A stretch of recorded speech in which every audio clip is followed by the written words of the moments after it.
माया के संसार में मनुष्य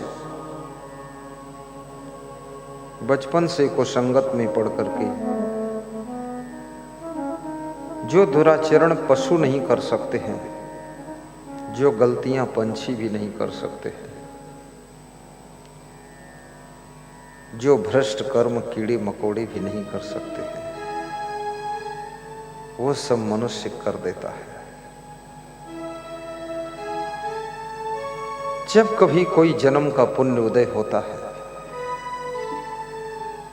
और उस पुण्य के प्रभाव से सत्संग मिल जाता है, तो वही मनुष्य धीरे धीरे पशुवत कर्मों को त्याग कर कीड़े मकोड़े की धारा से बाहर निकलकर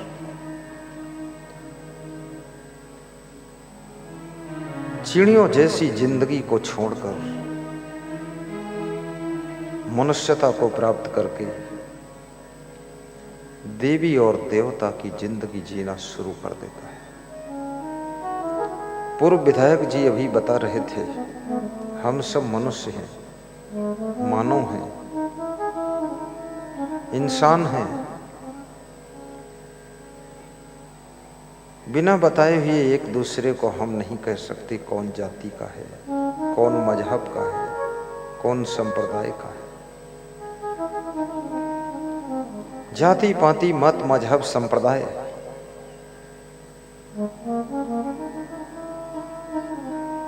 मनुष्य के रूप में जन्म लेने के पश्चात हमारे ऊपर इनकी चादरें उड़ाई जाती है। यदि कोई बच्चे को न समझाए कि तुम हिंदू हो, कोई मुस्लिम हो,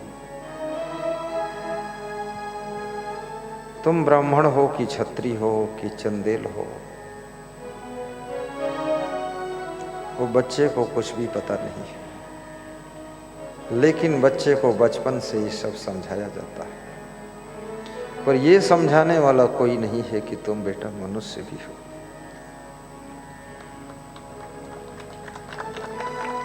धीरे धीरे वो बच्चा भूल जाता है कि हम मनुष्य भी हैं क्या।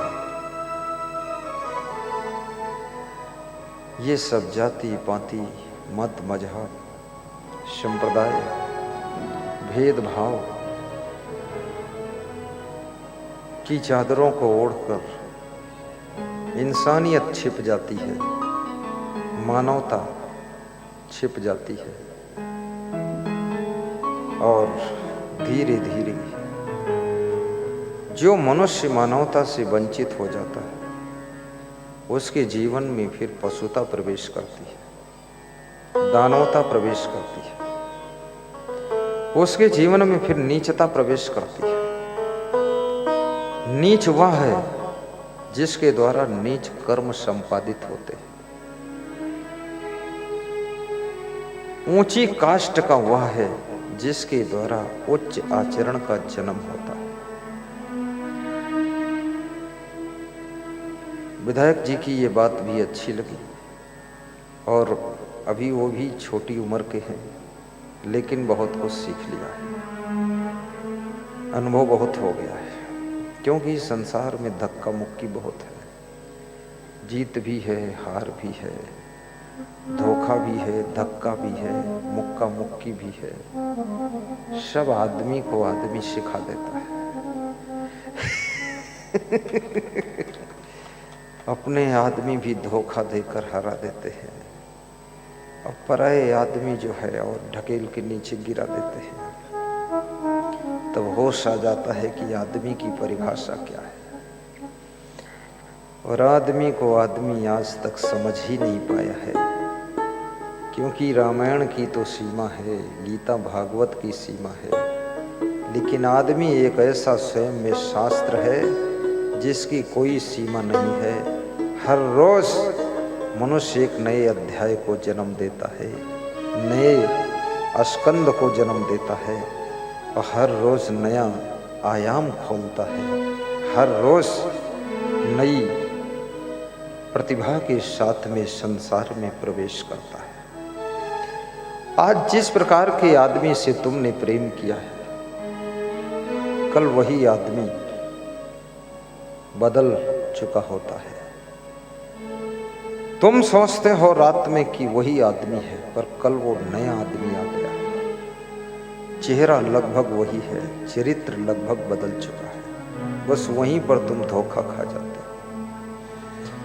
आदमी कब तक तुम्हारा है और कब पराया हो जाएगा, इसका गणित तुम्हारे पास कुछ भी नहीं है। रातों रात आदमी बदलता है, रातों रात पार्टी हारती है, रातों रात पार्टी जीतती है, रातों रात खेल खत्म हो जाता है, रातों रात खेल नया शुरू भी हो जाता है। इसलिए सावधान रहिए। आइए, तो मनुष्य को कैसे जीवन जीना चाहिए, मनुष्य के अंदर विशेषता क्या है। चेहरा और चरित्र दोनों में बहुत बड़ा फर्क है।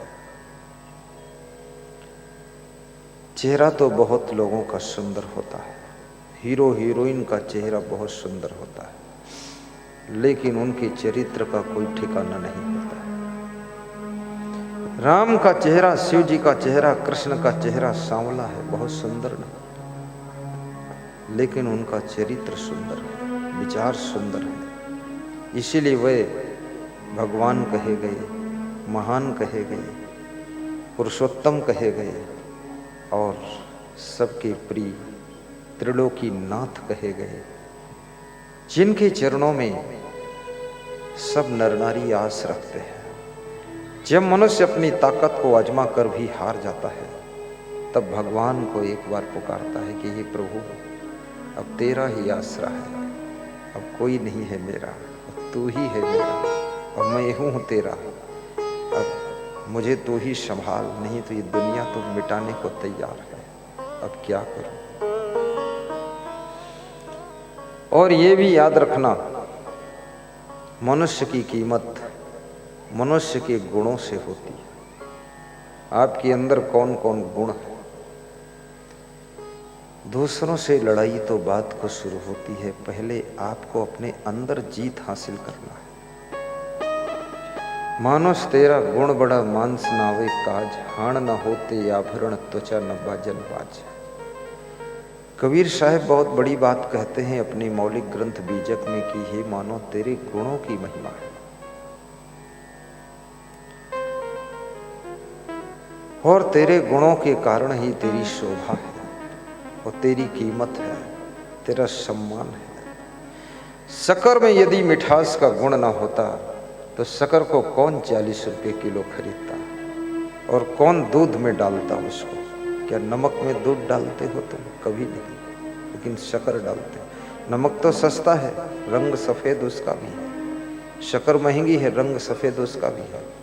लेकिन नमक डाल दोगे तो चाय का स्वाद बिगड़ जाएगा, और अगर शक्कर डाल दोगे तो चाय और दूध का स्वाद दुगना मीठा हो जाएगा। इसलिए याद रखना, शक्कर जैसे मिठास का गुण आपके अंदर भी होना चाहिए। आपके पास में भी शक्कर है, उसका नाम है तुम्हारी वाणी। और वाणी में यदि मिठास आ गई, और वाणी में यदि मृदुता आ गई, और वाणी में कोमलता आ गई, तो समझ लेना जहाँ तुम पहुँच जाओगे वहीं सबको मीठा करने की शक्ति तुम्हारे अंदर है।